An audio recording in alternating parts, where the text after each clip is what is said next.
Hello, Mark Parsons here with another tip for the Viking video series. One of the most important aspects of the game are the serve, return, and first volley. If you're unable to get into the point, the game's honestly not going to be that fun for you. I'm going to break down all three shots here in the next three videos. One of the most requested lessons I get is on the serve. I'll be honest with you, the serve is never something that's going to be a weapon in your game until they change the ball, change the paddles, change something else. For now, I want you guys to focus on getting your serve in the court. Notice my feet, I try to keep them on the same board, putting my paddle almost just literally next to my face. Much lower toss if you're a tennis player than you're probably used to, and I'm looking to get it in the court. Out in front, tossing and hitting. There's no real need to put spin, power, or anything else on the serve. All right, now I'm going to talk about the first volley. The first volley is the hardest shot in the game. Our goal for the first volley is to get the ball in the court and honestly, nothing else. We've talked about the serve and how we just want to get it in the box. After I hit the serve, I'm going to follow the serve up, and my major goal is to make it over the center line. There is no spot on this line that I have to get to. It's going to be dependent upon your service speed, your actual foot speed, as well as the returner's speed of return. The big thing that I want to see you do is get your base set a little bit wider, and as your opponent is hitting the ball, I want to see you stop. I want to see you stationary on the first volley. If you're moving on a first volley, your shoulders are going to be moving, and the direction of the volley is going to go absolutely anywhere and probably not in the court. So let's put this in motion and see how it looks.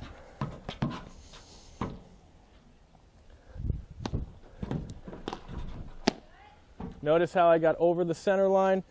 Right here, my legs are fairly spread apart. I've got a good base. I was down low. Volley actually came quite far out to my right, but because of my base and how I stopped before my opponent hit the ball, I had no issue making the volley out wide.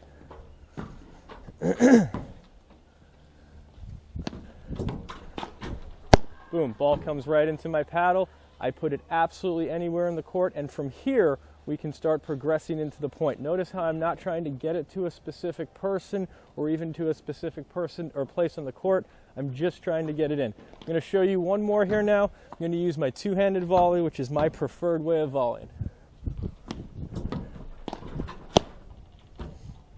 Notice how just blocking the ball. Once again, not trying to do anything with it. A little bit higher of return. Sometimes people will try to go after that shot. Not the greatest thing to do. I mentioned that the first volley is the hardest shot in the game, and now we want to talk about the easiest shot in the game, the return of serve. One big thing on the return of serve is I want to see you driving 99% of your returns. If you're lobbing the return of serve, you're taking away the hardest shot in the game for your opponent, which is the volley. On the return of serve, my goal is to let the ball get to its highest point, meaning peak, and then I want to hit the ball back at the server. My goal is to hit at the server because he's the one that's in motion and trying to get to the net. Here's what it looks like.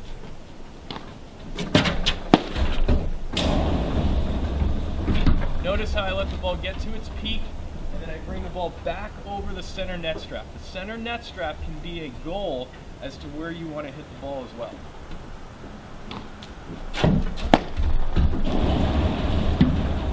One of the biggest issues I see with this shot is that a lot of people try to hit past the net person. You want the net person to have to hit the ball.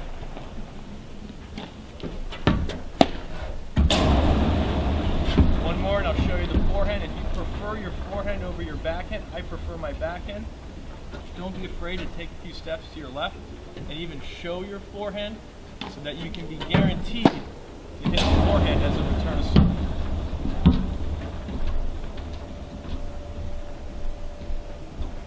One more on the forehand, setting up my strength. Peak of the bounce, driving it over the center of the net. Hello, Mark Parsons back with the Viking video series.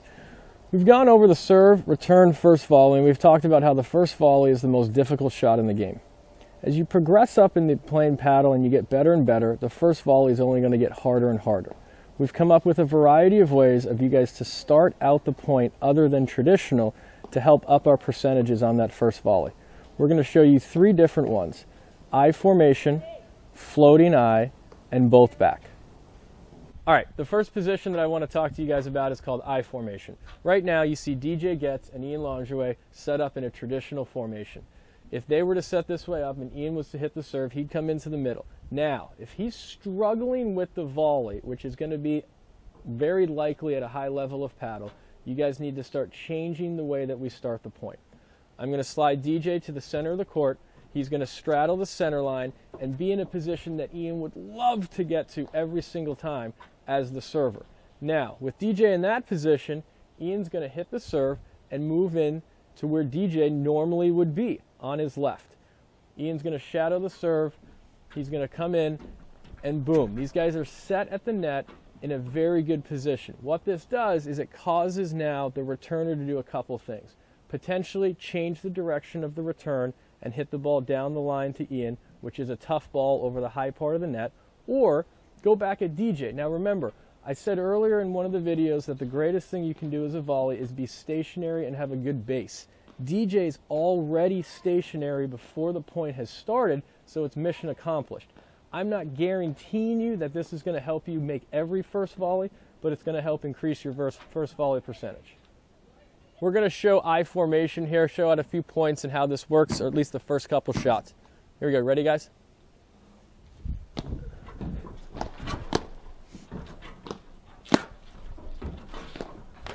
Notice how DJ took the first volley, and then we had no issue getting involved in the point. We're going to show it one more time, going to the deuce side. Watch my serve. Watch how DJ does not move. Takes control of the first volley, and then we're involved in the point. All right, the second formation to start the point that we're going to talk about is called the floating I. This is actually a formation that I use more and more now because of how good the returns are getting. Let's say you've started off traditionally, it didn't work, you went to I formation, and you're not getting the results that you wanted. You can start doing this to almost guarantee you not to get a first volley. Ian's going to be my server, DJ's back at the net in the I formation. Ian would hit the serve, and he's going to take 2 steps to his left and cover the down the line ball from the back court. Now, what this does is if the returner decides to go at DJ, DJ's in position, stationary once again, and Ian can slide up with him because DJ's taking care of the first volley and is in control. Notice how there's no one having to hit a first volley while in motion while doing this. Now, if Ian comes back one more time for me, he's slid to his left after he's hit the serve. The returner takes the serve hard down the line. Ian's got options. If it's hard enough, it comes off the back screen. Ian can take the ball. If they don't come to the net, Ian can once again take the net. If they do take the net, Ian can lob the ball. He calls DJ back, and you guys have entered the point. Remember, part of the serve return first volley scenario is getting involved in the point. If you can't get involved in the point, you don't have a chance to win the point. This is option 2 when it comes to how to start the point. All right, we're going to talk about the floating I now. Ian's going to take the return either down the line or at DJ. We're going to show both options and see how we adjust to what he does. Sorry, I almost hit DJ in the head there. That is actually a good note, though, that you do want your partner to get a little bit lower than probably what they're used to. Good positioning there, DJ. Let's try that again. That'll be a blooper. Nice, DJ's controlled the point. I'm now walking in to finish out the point. Notice how there's no stress level on my side of the court because I didn't have to really worry about a first volley. Now we're going to show it where Ian's going to bring the ball down the line, past DJ. I've stayed back. They come in, DJ back. And once again, we're involved in the point. Part of the thing with serving, guys, is figuring out a way how to hold serve. It's a very difficult thing to do. Returners definitely have an advantage. So finding a way to get involved in the point other than dealing with a first volley is something you're always trying to do. All right, the last starting formation that I want to talk about is both back. Remember, the goal of the serving team is to get involved in the point. If traditional's not working, I formation's not working, and floating I is not working, there's one way I can pretty much guarantee you to get in the point. Right now we see DJ and Ian in traditional position. I'm going to call Ian back for me. DJ is going to be my server, and DJ is going to literally put the ball in the box and start the point. Simple as that. Now, let's talk about a little funny thing that we can do with this. Let's say that Ian is a deuce court player and DJ is an ad court player. I can put Ian over here while DJ is serving, and all DJ will do after he serves is serve, step to his left into the ad court box, and they can start the point that way and have the screens that they're most familiar with. This position right here guarantees you not to have to hit a first volley. All right, so we're going to show now and demonstrate both back. We're currently in the traditional formation. I'm going to call DJ back because the serve returner has been hitting, or the return server has been hitting the returns too good. DJ is a deuce court player, so he's going to move to my right. I'm going to go ahead, toss the serve in, and we're playing. Notice how we never had to hit a first volley. Now, the one thing that I consistently hear from people is we gave up the net. Yes, we definitely gave up the net. Giving up the net is not a sign of weakness. Most people think that you have to be at the net in order to win points, but here's the thing. If you can't get to the net because of the returner's returns being too good, this is probably going to be the only way that you can guarantee yourself to get involved in the point. Once again, we're going to start it again. Let's have DJ pretend DJ is an ad court player this time. So DJ is going to play his normal side. I'm going to hit the serve. The return is hit, and we're playing the point. Once again, no first volley ever going to happen, and we're involved in the point. Finding a way to get in the point is one of the most important things you can do in platform tennis. All right, once we're involved in the point, one of the major things that starts to happen at the net is shifting. Shifting and positioning once you're involved in the point is probably the most important thing in paddle. Now, let's look at this. If the ball goes to the deuce side over to Ian, DJ is going to straddle the center line, and I'm going to be up and to his left. There is no perfect position to be over here. Some people will tell you on the board with the line. Some people will tell you on the board next to the line. I personally play on the board with the line. I think getting out of the way so we can have defined roles as to who hits what ball is the most important thing. When the ball goes over to Ben, DJ is going to shift up to his right. I'm going to shift into this position that's over the center line. Notice there is always someone over this center line. If there's not someone over the center line, someone's out of position. We'll play out a few shots. Watch us as we move back and forth based on where the ball goes.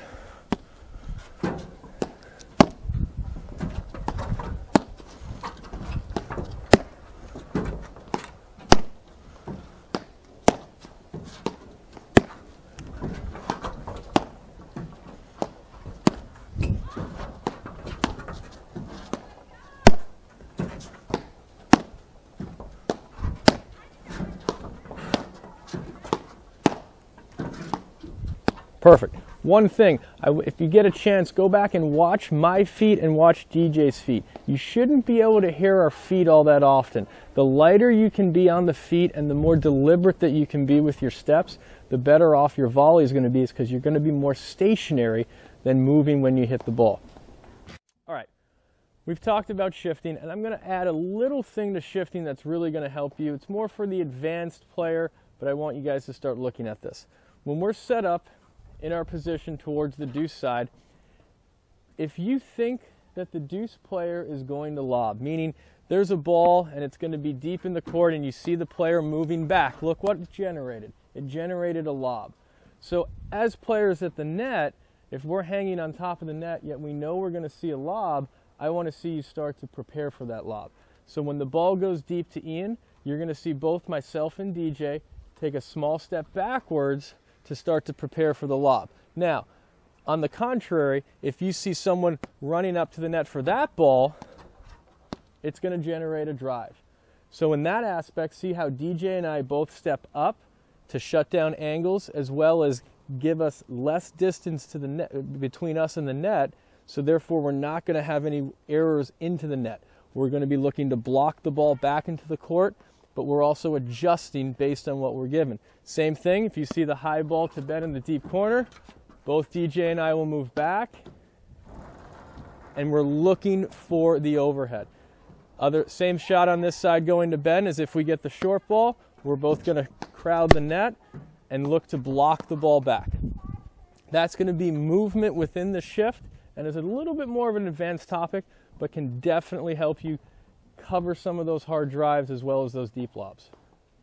We're now going to talk about the transitional shifting when you're at the net, but we're going to put it into motion. Right now, Ben and DJ are shifted as if the ball's coming out of Ian's side. Notice how I say Ian's side, but I want you to start to divide the court into panels. Behind Ian, you can see panel 1, which is going to be right into this corner, panel 2, which is going to be right behind Ian. Panel 3 starts to enter the center screen. Now, I want you to watch Ben and DJ as the ball comes into the center panel. These guys are going to shift a little bit to their right, and they're going to cover almost the middle of the court primarily. They're giving away most of the angles, and as the ball progresses into this panel and the far panel here, notice how they shifted with the ball. Now, here's where it gets a little interesting. If the ball comes out of this corner and comes back to the middle panel, they do not shift. The strongest formation you can have at the net is what you currently see. It is shifted towards the ad court player. They will not shift back over until the ball comes into one of the 2 panels behind Ian. So now all of a sudden see how they shifted back into position because the ball is over Ian and in those first 2 panels. Ball comes to the center panel and they transitionally shift. The reason they're transitionally shifting is they want to get to this corner. Ball comes back over here and they do the full thing. It's not based on who hits the ball. It's based on where the ball is. The ball came back to the middle panel. Doesn't matter if Ian came over and hit a backhand or if Rafe was to hit a forehand, they wouldn't shift because they're in the strongest formation they can be in. They would not fully shift until the ball came back over to this panel and or this panel. That's transitional shifting. It's a very advanced topic, but can definitely help your game.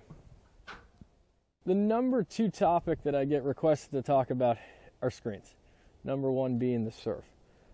In regards to screens, they're there to help you. A quick history lesson on the sport, and it's actually something that I didn't know until I looked it up. Originally, when the court was built, there were no screens. They put in boards, actually, to prevent the ball from going away from them after they finished a point. They still had an issue with it, so they kind of made them a little bit higher. And one day a ball went off one of the back boards, and the guy said, play it, and they continued to play the point. Thus the evolution of screens. Screens were put in to help the baseline team. They were not put in to help the net team. Most people view the screens as scary and something that you don't want to use. As you become better player at paddle, you need to start using the screens more. One of the greatest things that I ever was told is let every ball hit the screen that you think can hit the screen. That way, not only are you learning how to hit screens over and over, but you start to learn how to generate some offense off the screens, and the game becomes a little bit easier. First screen that I want to talk about is called the side back screen. It's called the side back screen because the ball is going to first hit the side screen, and then it's going to hit the back screen. In regards to positioning in the baseline, I always want to see your feet in the green. There's a pole that's on every single court that's in the back area that your toes should be on that pole.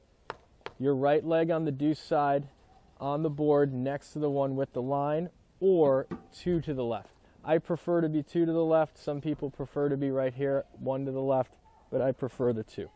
As the ball goes into the side screen, and you can start to tell whether or not it's going to be a side screen or a back screen by using this point right here.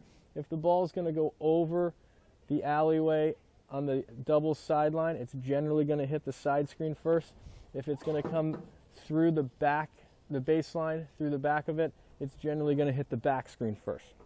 As soon as I acknowledge that it's going to be a side back screen, I'm going to drop my right leg. Notice how I did not step into the screen. It's one of the biggest errors I see made is that people chase and then go backwards.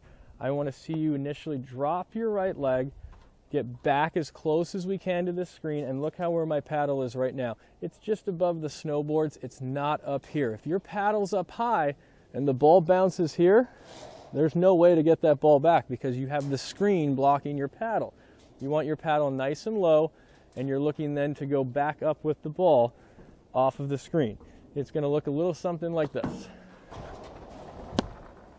Right there. Notice how as soon as the ball came in, I dropped my right foot, I got real low, and I raised the ball back up. Let's take a look at one more. And there we go. All I'm trying to do with this ball right now is get it back in the court. If you start to get a little bit of a harder ball, you can start to generate some pace. But for early on in screens, I like just putting the ball back up and waiting for a better shot. All right, we're going to talk about the side back screen here on the ad side. Nothing changes. And as soon as I recognize that the ball is going to go into the side screen, I'm going to drop my left leg and get back towards the screen and get my paddle nice and low.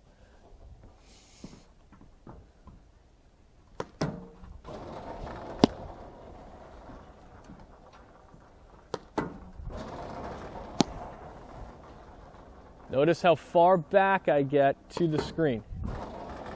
That way I'm ensuring the ball will be in front of me when I hit it. And you probably can't notice on the screen right now, but there's a huge amount of sun coming in from this side. As a playing team at the net, you have to look at this situation. If you're at the net and there's sun coming in and it's affecting this person on this side, hit more balls to this side. It's very simple. The first ball that came up here, I wasn't necessarily expecting the sun, and it is direct line to me right now. Very important when you play that you start to look at the different elements that are involved and how you can take advantage of them. All right, we're going to talk about backside screens now. Backside screens are when the ball hits the back screen first and then hits the side screen second. Notice I'm in the same position that I was in for the side back screens. Position doesn't change. And after you hit every single shot from the baseline, you want to get back to home base so that these screens start to become the exact same way every single time. For the backside screen, as the ball comes in and I recognize that it's going to go through the baseline instead of the sideline, I'm going to take actually a step towards the ball, let the ball go into the back screen. It's going to come out, and I'm going to go ahead and take the ball as it comes off the side screen. It's going to look a little something like this.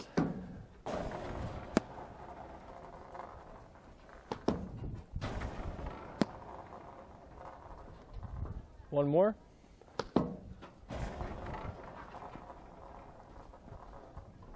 One more. On those warm days when the ball is active, you will see balls go over the side screen due to the ball being a little bit warmer. It is a little warmer today, so that's why you saw that one sail out.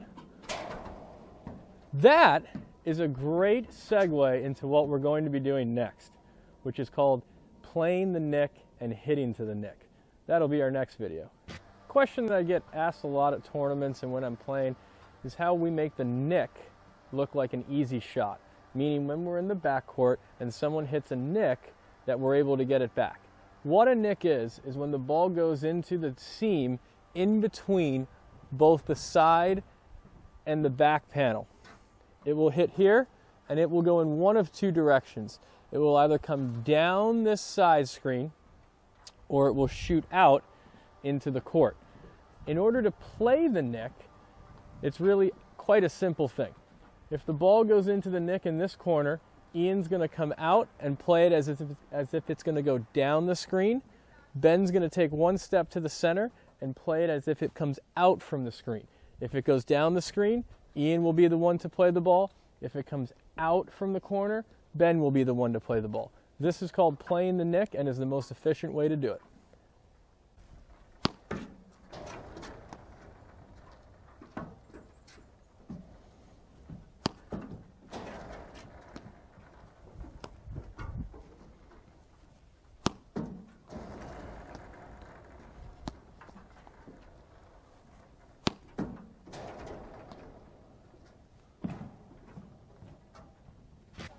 Hitting into screens is actually one thing that I feel is not practiced enough. There's obviously a couple different ways we can hit into screens. We can hit into side back screens. We can hit into back side screens. and we can also aim for the nick. All three are very important when hitting overheads, and I'd like to demonstrate a few for you. When going into a side back screen, you're wanting to aim the ball almost to where the break is on the court or just to the right. Not going for the line. I see a lot of people trying to get into screens by hitting to the line or aiming specifically to the screen. You want to aim to a position on the court that's fairly well in and put it into a side screen.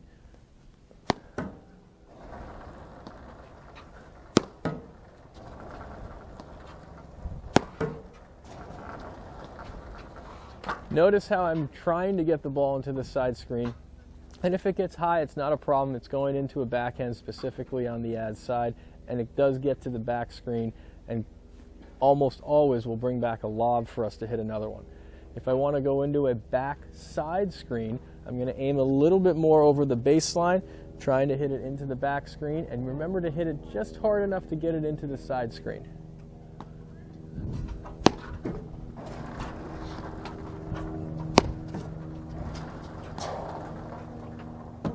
See once again how the ball gets to the second screen, and the more that I can keep that ball on the second screen, the harder shot that it's going to be for the person on the far side. The last shot that we're going to work on, probably the hardest shot to hit, but also the most fun shot to hit, the nick. I aim for the nick all the time. I'm one of the few players that does it, but I'm a huge believer in doing it because it can oftentimes generate the rare winner in the sport. In regards to nicks, I like to try to aim just to the left of the break on the line when aiming to the deuce side, and just to the right of the break when playing to the deuce side, and just to the left of the break when playing to the ad side. It's going to look a little bit like this. Maybe we'll get lucky and I'll hit one.